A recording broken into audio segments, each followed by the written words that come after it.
ආයිබෝවන් social tap නාලිකාවට ඔබ සැම ආදරයෙන් පිළිගනු ලබනවා. මම ළමහා කාන්තා හර්තු අමාත්‍යාංශයේ වනිතා සංවර්ධන නිලධාරී. මගේ නම ප්‍රියංජනි හේවාතන්ත්‍රිගේ.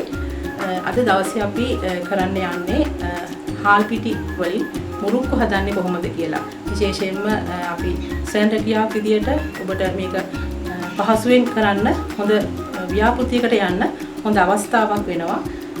ඒක අරමුණු පෙරදරි කරගෙන තමයි අද දවසේ මේ වැඩසටහන අපි ඉදිරිපත් කරන්නේ. අපිට මුලින්ම ඕන වෙනවා හාල් පිටි ග්‍රෑම් 250ක්, කඩල පිටි ග්‍රෑම් 250ක් ඕන වෙනවා. අපිට ඕන වෙනවා රටකජු ග්‍රෑම් 100ක්. අපි මෙතන රටකජු අපි පැය දෙකක් පොඟවාගත් රටකජු. ඊට අමතරව අපිට රසායන ලුණු කුඩු අවශ්‍ය වෙනවා. ඊට පස්සේ මිරිස් කුඩු අපිට ඕන වෙනවා. කහ කුඩු සල්පයක් ඕන වෙනවා. ඊට අමතරව අපි සුදු ලුණු අපිට පුළුවන් මේ අපේ මේ මිශ්‍ර මුරුක්ක සඳහා සුදු ලුණු අපිට බෙදලා දාන්න පුළුවන්. කරවිච්ච වෙනවා බෙදලා දාන්න පුළුවන්. ඊට වඩා අද මම විශේෂ ඔයගලන්ට උගන්වන්නේ මේක හරි රසවත් ආහාරයක් වෙනවා. මේ කරවිච්ච සහ සුදු ලුණු හොඳට අපි අඹරලා නැත්නම් ඝන අඹරන නම් වඩාත්ම හොඳයි. හීනට අඹරලා මේක පේස්ට් එකක් වගේ හදාගෙන මේ අපි හදන හාල් පිටි මේ අපි මේ පිටි මිශ්‍රණයට මිශ්‍ර කරන්න පුළුවන් නම් අපි මේ වගේ හදාගත්තද ඒ වගේ පේස්ට් එකක් අපි හදාගෙන තියෙනවා කරපිංච සහ සුදු ලුණු මේ පේස්ට් එක. එතකොට අපිට ඕන වෙන ඇල්ලතුර ප්‍රමාණයක් පොල් තෙල් බෝතලයක් විතර අපිට අවශ්‍ය වෙනවා. ඊට අමතරව අපිට ඕන වෙන්නේ ඉදියාප වංගිරියක්. මම වංගිරි දෙකක් අද දවසේ පේනවා. ඉතින් මේ ඕනම ගෙදරක තියෙන වංගිරි තමයි මම මේ ඉදිරිපත් කරන්නේ. ඊට පස්සේ අපිට මේ වගේ වංගිරියකට මේ මුරුක්කු තලේ අපිට සම්බන්ධ කරගෙන වෙළඳ පොළ ඉතාමත්ම අඩු මුදලකට මේ මුරුක්කු තල ගන්න පුළුවන්. ඒක තමයි අවශ්‍ය වෙන්නේ. අපි මිශ්‍ර මුරුක්කු අපි හදනවා නම් මෙන්න මේ තලේ තමයි අපිට ඕන වෙන්නේ. ඉතින් විවිධ තල තියෙනවා මුරුක්කු හදන. අපි මුලින්ම හාල් පිටි ටික අපි මේ බෝල් එකට දාන්න.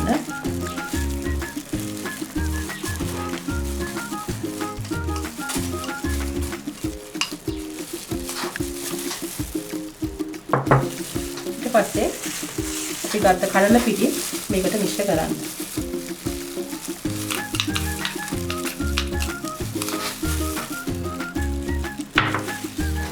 අපිට ලුණු අවශ්‍ය වෙනවා. ලුණු සාමාන්‍යයෙන් තේ හැඳි දෙකක් විතර වගේ මේ මිශ්‍රයට ප්‍රමාණවත්. අපි රස අනුව තමයි ලුණු දාගන්නේ. අපි ඉස්සර වෙලා ලුණු තේ හැඳි දෙකක් දාමු.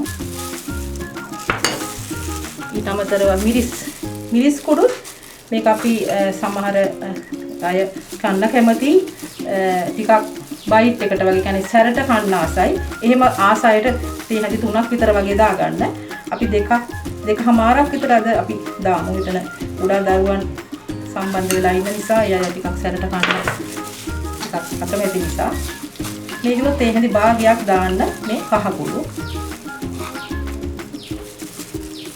චුට්ටක් දානවා හැමතෙම මදින් ඉඳලා. හරි. ඊට පස්සේ අපි මේ කරපිංච සහ සුදු ලුණු අපි මේ දෙක වෙනුවට අපි මේ පේස්ට් එක තමයි හොඳින් අඹරලා ගත්ත. ඒ පේස්ට් එක මේකට මික්ස් කරන්න. හරි ලේසි මේක. ඕනම ගෙදරක ඕනම වෙලාවක හරි විනාඩි 20ක් විතර වගේ තමයි යන්නේ. හදාගන්න හරි ලේසි.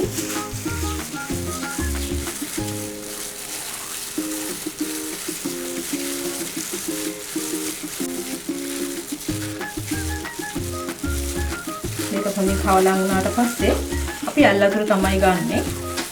ඇල්ලතුර ටික දාලා මේක අපි හොඳට මේ පිටි මිශ්‍රණය සකස් කරගන්න. ඕගොල්ලෝ හැම කෙනෙක්ම දන්නවා ඉන්දියාප මිශ්‍රණය. ඉන්දියාප හදන මේ පදම දන්නවා. ඒ පදම වෙන තෙක් මේක හොඳින් අනා ගන්න.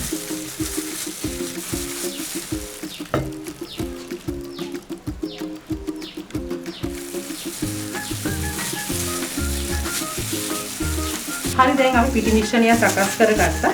මෙන්න මේ වගේ පදමක් තමයි මුරුක්කු වලට අවශ්‍ය වෙන්නේ මේ පදම. මේ සාමාන්‍යයෙන් ඉන්දියාප පදම හොඳට මැදි කියන්නේ රොටි පදම නෙවෙයි. චුට්ටක් වතුර පොඩ්ඩක් මික්ස් වෙලා සාමාන්‍ය මෙන්න මේ වගේ ටිකක් සොෆ්ට් එකට මේ උගලට පේනවා මේ. හරි. එතකොට මම මේ අද දවසේ ගත්තේ අපි හාල් පිටි සහ කඩල පිටි සම මික්ස් කරලා. ඒක මිශ්‍ර කරලා.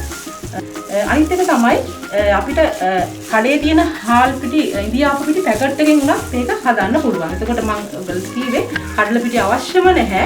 හාල් පිටි වලින් විතරක් උනත් මේ මිශ්‍ර මුරුක්කු ඔයගලන්ට හදන්න පුළුවන්. දැන් අපි මේ සකස් කරගත්ත පිටි මිශ්‍රණය අපි දැන් මුරුක්කු ටික බදිනනේ අපි සූදානම් වෙන්නේ. අපි එහෙමනම් මෙන්න මේ වගේ අපි ඉන්දියාපු වංගෙඩි අරගෙන අපේ පුරව ගමු. අපි මේව හැන්දකින් මේ වගේ පුරව ගන්න. අපි ගොඩාක්ම පුරවන්න එපා. ඒක බිල් කරන්න අපහසු වෙනවා. හරි. මෙන්න මේ වගේ පිටි කනකොට එන්න ඕන. මම තව පෙන්නන්නම් ඔයාලට මෙන්න මේකත් මේ ඉන්දියාප මැෂින් එකකුත් අපිට පුළුවන්.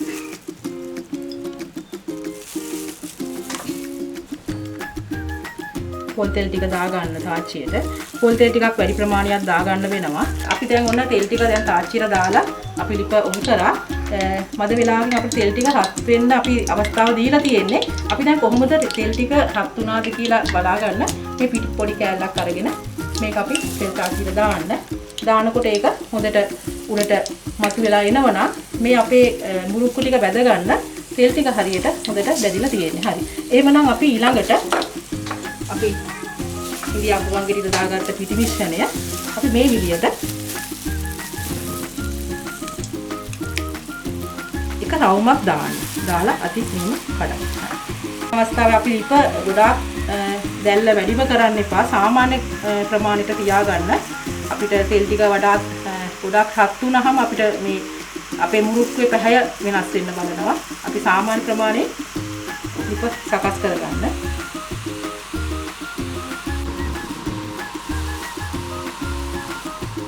හරි. ටිකක් වෙලා ගියාට පස්සේ අපිට මේක බොගුළු ටිකක් වැඩිපුර එනවා. චුට්ටක් අපිට බොගුළු ටිකක් අඩු වෙන වගේ එනකොට මේක අපි අරගෙන අනිත් පැත්ත හරවන්න. හරි. දැන් කොහොමද අපි බලමු මේක අපි බැදින ප්‍රමාණය. රන්වන් පැහැය කියලා අපි සාමාන්‍යයෙන් යමක් බැදුනම රන්වන් පැහැය තමයි ප්‍රමාණවත් කියලා අපි හිතන්නේ. නමුත් අපි හිතනවට වඩා අපි මෙතනින් අවබෝධ කරගන්න පුළුවන් මේක බැදුනා හරි දැන් මේක බැදුනා කියලා කියන්න නම් මේ අපේ මේ බුබුලු මේ තෙල් තාක්ෂියේ තියෙන මේ බුබුලු ටික අඩු වෙන්න ඕනේ. බුබුලු ප්‍රමාණය අඩු වෙනවා කියන්නේ මේ ඇතුලේ තියෙන මේ දේ හොඳින් බැදිලා කියන එක තමයි අදහස් වෙන්නේ. අපි දැන් පිටි මිශ්‍රණය මේ තෙල් තාක්ෂියට දැම්මට පස්සේ හැන්දෙන් දෙපැත්ත පෙරලන්න. එකම පැත්ත තියන්න එපා. මද වේලාවකින් නැවත පෙරලන්න වෙනවා. දැන් ඔයාලට පේනවා මේ අර කලින් තිබුණු බුබුලු ප්‍රමාණය දැන් එන්න අඩු වෙලා තියෙනවා. දැන් බුබුලු අඩු වීගෙන එනකොට අපි සකස් කරගත්ත දීසියකට මේ වගේ අපි සර්වියට් පේපර් එකක් හරි ඔයිල් පේපර් එකක් හරි දාලා අපි මේක තාච්චියෙන් ඉවත් කරගන්න. හරි. මෙන්න මේ වගේ තාච්චියෙන් ගන්නකොට මේ වගේ පැහැයක් එන්න ඕනේ. හරි. දැන් අපි මුරුක්කු අපි දැන් බැදගත්තා. මෙන්න මේ විදිහට තමයි අපි මුරුක්කු ටික බැදලා ගත්තට පස්සේ මේ විදිහට පැහැයක් එන්න ඕන. ඊට පස්සේ අපි අර මම ඔයාලට මුලින් කිව්වා පැය දෙකක් විතර වගේ පොඟවාගත්ත රට කජු අපි මේ බැදලා මේ මිශ්‍ර මුරුක්කුවට එකතු කරනවා. මම දැන් යන්නේ ඒ පැය දෙකක් විතර පොඟවගත්ත රට කජු ටික බදින විදිය කියලා දෙන්න. මෙන්න මේ වගේ අපිට හැන්දක් ඕන වෙනවා. මේ වගේ දැලක් තියෙන හැන්දක් අපි දැන් මේකට රට කජු ටික දානවා. දාලා අපි පොඩි වෙලාවක් මේකේ තියලා තෙල් චාචිර මෙහෙම තියලා පොඩි වෙලාවක් අල්ලන්න. අපි රටකජු සියල්ලම ගැඹුරු තෙලට තාච්චියටම දාලා එහෙම බදින්න ගියාම රටකජු සමහර රටකජු බැදිලා වැඩි වෙනවා, මදි වෙනවා. ඒක නිසා අපිට මේක එකවරම මේ විදියට හැම රටකජු ඇටයක්ම එකම ප්‍රමාණයට බැද ගන්න හැකි වෙනවා මේ දැල ආදායමේ. හරි. දැන් අපිට මේක හොඳට බැදිලා කියලා අපිට පේනවා. පොඩි වෙලාවක් අපිට මෙහෙම බදින්න වෙනවා. අපිට දැනෙනවා අතට මේක බැදිලා කියලා. දැන් අපි මේ බැදගත්ත මුරුක්කු ටික මේ බැදගත්ත රටකජු ටික අපි දැන් බලමු මේක කොහොමද මික්ස් කරන්න කියලා. මේක මේ විදිහට අපි සාමාන්‍යයෙන් අත ටිකක් බොරුලේට අරගෙන පොඩ්ඩක් සැහැල්ලුවෙන් මේ මුරුක්කු ටික මේ විදිහට පොඩ්ඩක් කඩා ගන්න.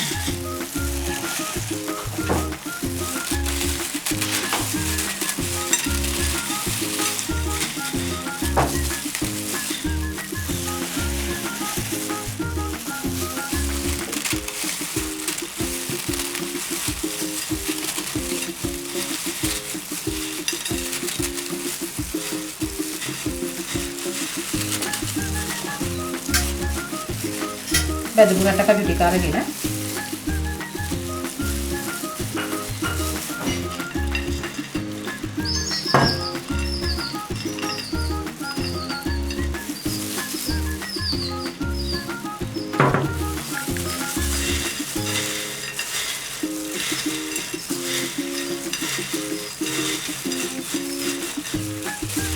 මේ වගේ මික්ස් කරන්න.